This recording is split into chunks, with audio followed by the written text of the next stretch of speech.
in the high, unforgiving peaks of eastern Afghanistan, where the thin air bites the lungs and silence feels older than time, a storm was brewing in March of 2002.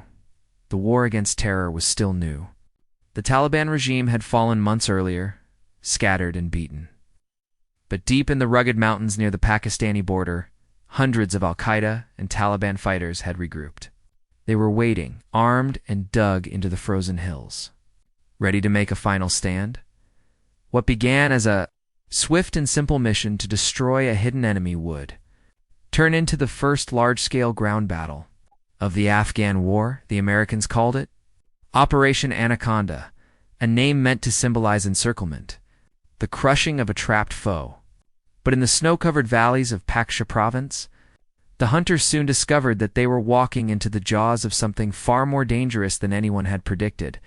After the collapse of the Taliban government in late 2001, US and coalition forces turned their attention to tracking down the remnants of Al-Qaeda. Intelligence analysts studying drone footage and intercepted radio chatter began to notice a pattern. Fighters were gathering in an isolated place called the Shah-i-Kot Valley, a narrow basin surrounded by ridges rising more than 9,000 feet into the sky. Translating to Valley of the Kings, the name hinted at its ancient reputation. For centuries, Afghan warriors had used the high cliffs and labyrinthine caves to resist invaders. Now Al-Qaeda would use them to fight the world's most advanced military. Inside the headquarters of Task Force Mountain, American commanders crafted a bold plan. Afghan militia forces would advance through the valley while U.S. troops sealed off escape routes. Helicopters would fly in under the cover of darkness, placing soldiers along key ridgelines to trap the enemy below. Once encircled, air power and artillery would crush the defenders. The planners believed there were perhaps 150 enemy fighters hiding there. In reality, there were closer to 1,000 battle-hardened men with mortar, machine guns, and an intimate knowledge of the terrain. On the night of March 1, 2002, across dusty airfields in Afghanistan, soldiers prepared for battle. Members of the 101st Airborne Division checked their rifles. The 10th Mountain Division packed extra ammunition and winter gear. Special operations units went over maps by the glow of red flashlights. They were told this would be quick, 2 or 3 days of fighting, maybe less. Many of them wrote letters home before boarding their helicopters. Outside, engines roared to life in the desert air filled with the whine of rotor blades. At 4 in the morning on March 2nd, the first wave of Chinooks and Blackhawks lifted off. Their navigation lights were dark, their pilots flying with night vision goggles as they crossed the jagged peaks. Down below, the Shah-i-Kot Valley slept under a thin blanket of mist. The first minutes of the mission were silent. Then, as the lead helicopter descended toward its landing zone, mountains exploded. From hidden bunkers and rocky ridges, Al-Qaeda fighters opened fire. Bullets ripped through the air. Tracer rounds streaked across the darkness. Rocket-propelled grenades arced toward the landing zones. One Chinook, callsign Razor 03, was struck and forced to crash land in a hail of fire. Soldiers spilled out into the dust, taking cover behind boulders as they returned fire. Within seconds, the operation's promise of a swift victory dissolved into chaos. Over the radio, voices shouted for air support. Units were pinned down, surrounded by enemy positions they couldn't even see. Communication lines broke down between ground forces and aircraft. Some units landed miles from where they were supposed to be. What had been planned as a coordinated assault now looked more like survival. But even amid the confusion, American troops fought back. Soldiers from the 10th Mountain Division dug into rocky slopes, calling in strikes from orbiting aircraft. AC-130 gunships began firing into the ridgelines, their cannons flashing like lightning against the night sky. F-15s and B-52 bombers followed, dropping precision munitions on enemy bunkers. Each explosion lit up the valley floor, turning darkness into blinding white light. Yet for every position destroyed, another opened fire from a different ridge. The mountains seemed alive with resistance. One of the fiercest clashes erupted on a peak called Tucker Gar, a mountain that towered over the valley like a watchful giant. Controlling it meant controlling the entire battlefield. Early on March 4th, a Navy SEAL team, callsign Mako 30, was ordered to establish an observation post on its summit. As their helicopter approached, enemy gunfire tore through the fuselage. The aircraft lurched violently, forcing an emergency landing lower down the slope. In the chaos, one operator, Petty Officer Neil Roberts, was thrown from the ramp and left behind.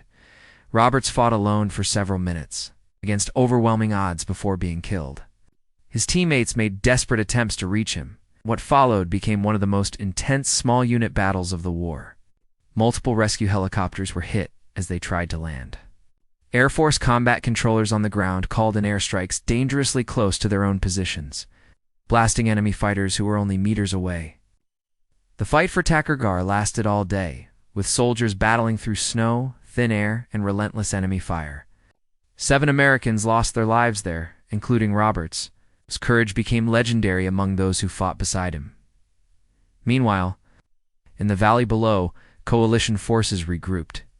Afghan allies, supported by U.S. infantry, pushed slowly through enemy territory. Every ridge had to be taken, every cave searched. The enemy fought from hidden bunkers, emerging only long enough to fire before disappearing into tunnels carved deep into the mountain. It was grueling, exhausting combat at altitudes where every breath burned the lungs above. The sky hummed with constant aircraft.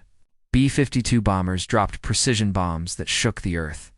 Dust rolled through the valley like a living storm. Each explosion sent rocks tumbling down slopes and echoed across the peaks. The combined effect was both inspiring and terrifying. The modern world's most powerful weapons unleashed on one of the world's most ancient battlefields. Still, progress came inch by inch. Units leapfrogged from ridge to ridge, marking cleared areas with colored smoke for overhead aircraft. At night, temperatures plunged below freezing, and soldiers huddled together for warmth, their breath crystallizing in the air. Supplies had to be flown in by helicopter under fire. Every movement was slow, deliberate, dangerous. One soldier later described it simply: you could hear the wind, the snow crunching under your boots, and your heartbeat echoing inside your helmet. Then, out of nowhere, the mountain would explode. After a week of relentless combat, the balance began to shift. Coalition forces gradually gained control of the valley. Enemy fire became sporadic. Many militants tried to flee toward Pakistan only to be caught in airstrikes along the border. By mid-March, the last pockets of resistance were destroyed. The surviving fighters melted into the mountains, leaving behind caves littered with ammunition, food supplies, and foreign passports that told of a force drawn from across the Middle East and Central Asia.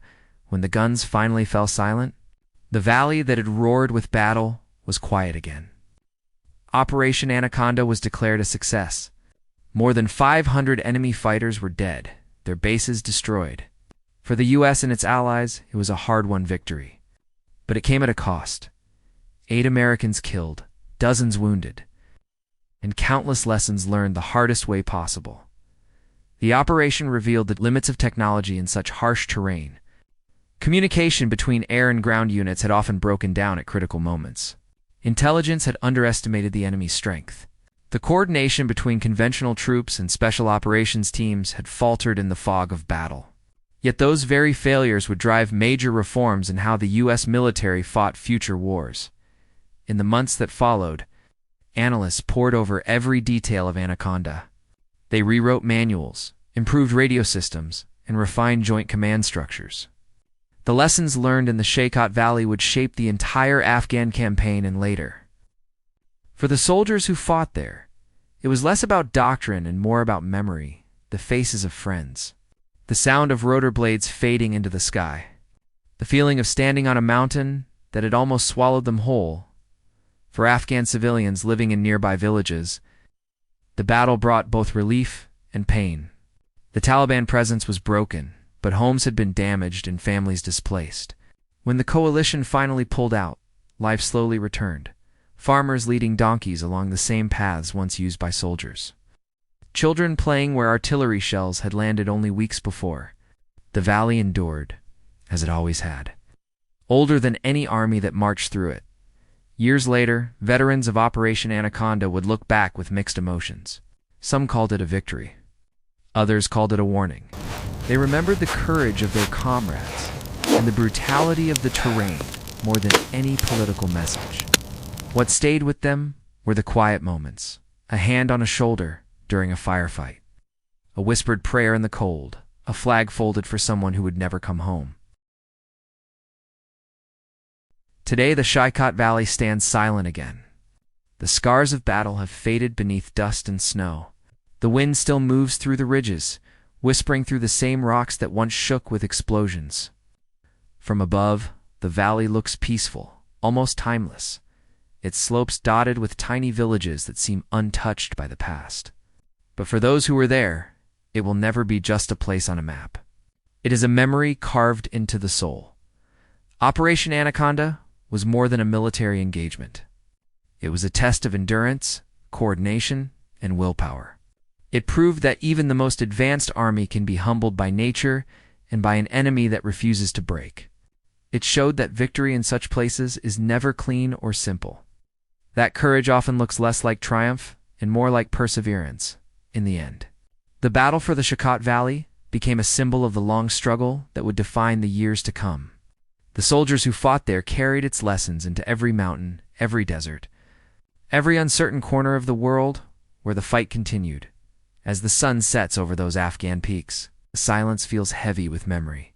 The mountains have seen empires rise and fall, and in their shadows, the story of Operation Anaconda remains, a story of men and women who faced the impossible, who fought not for glory, but for each other, and who reminded the world that freedom is never won easily.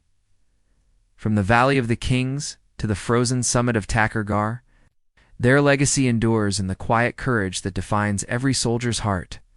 Operation Anaconda will forever stand as a testament to resolve, sacrifice, and the unyielding spirit of those who answered the call.